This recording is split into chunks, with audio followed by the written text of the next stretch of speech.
Hello everyone, welcome to my new blog. সবাই কেমন আছো? আশা করছি ভালো আছো। আমরাও খুব ভালো আছি। তো আমি আবার নিয়ে চলে এসেছি তোমাদেরকে একটা নতুন সফরে। কিছু মাস আগে আমরা পুরুলিয়ার অযোধ্যা পাহাড় ঘুরতে গিয়েছিলাম, আর সেটা ছিল শীতকাল, মানে ডিসেম্বর মাসে।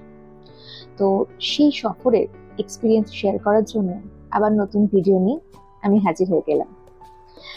তো এটা হচ্ছে, তোমরা যে ভিউটা দেখতে পাচ্ছ, এটা অযোধ্যা হিলে ঢোকার আগেই একটা হেয়ার পিন ভিউ পয়েন্ট বলে জায়গা আছে। তো সেখানে আমরা গাড়ি দাঁড় করিয়ে কিছু ফটোশুট করেছিলাম আর কিছু ভিডিওস নিয়েছিলাম। তো তখন যে ভিজিটার্সরা যাচ্ছিল তারাও ফটোশুট করছিল আর ভিডিও তুলছিল।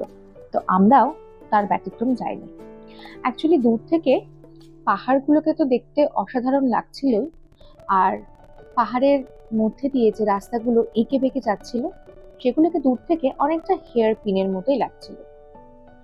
তো সেই জন্য এই জায়গাটার নাম বলে দেওয়া হচ্ছে হেয়ার পিন ভিউ পয়েন্ট। তোমাদের জন্য এক ঝলক।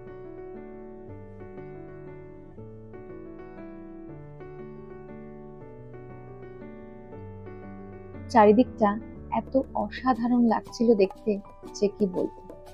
এটা হচ্ছে আমরা যখন অযোধ্যা হিলের রাস্তায় জাস্ট ঢুকছিলাম, দূর থেকে পাহাড়গুলো দেখতে পাওয়া যাচ্ছিল, ভীষণ ভালো একটা ফিলিংস হচ্ছিল।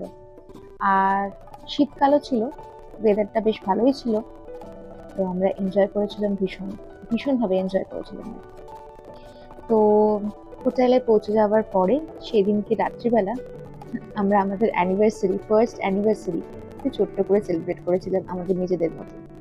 আমরা যে হোটেলটায় ছিলাম তার নাম হচ্ছে saffron valley resort and hotels. ভীষণ ভালো ছিল। হোটেলের অ্যাম্বিয়েন্স থেকে শুরু করে অ্যামিনিটিস, স্টাফের বিহেভিয়ার ভীষণ ভালো ছিল। আর এটা তোমরা দেখতে পাচ্ছ, সেই দিনকে রাত্রিবেলা আমরা হোটেলের নিচে, মানে গ্রাউন্ড ফ্লোরে, পুরো এটা হোটেলের সারাউন্ডিংসটা ভীষণ সুন্দর সাজানো ছিল। একটা দোলনাও ছিল, আর তোমরা দেখে নাও একটা ছোট্ট বাগান ছিল, একটা ছোট্ট গার্ডেন টাইপের ছিল। তো সেখানেই আমরা টাইম স্পেন্ড করছিলাম। আরো অনেক যারা ভিজিটার্সরা এসেছিল তারাও টাইম স্পেন্ড করছিল। আজকে এইটুকুই, আসি, আবার দেখা হবে নতুন একটা ব্লগে। আর তোমাদের যদি ভিডিওটা ভালো লেগে থাকে তাহলে সাবস্ক্রাইব করতে কিন্তু ভুলো না, আর আমাদের পেজটা ফলো করে দিও। টাটা।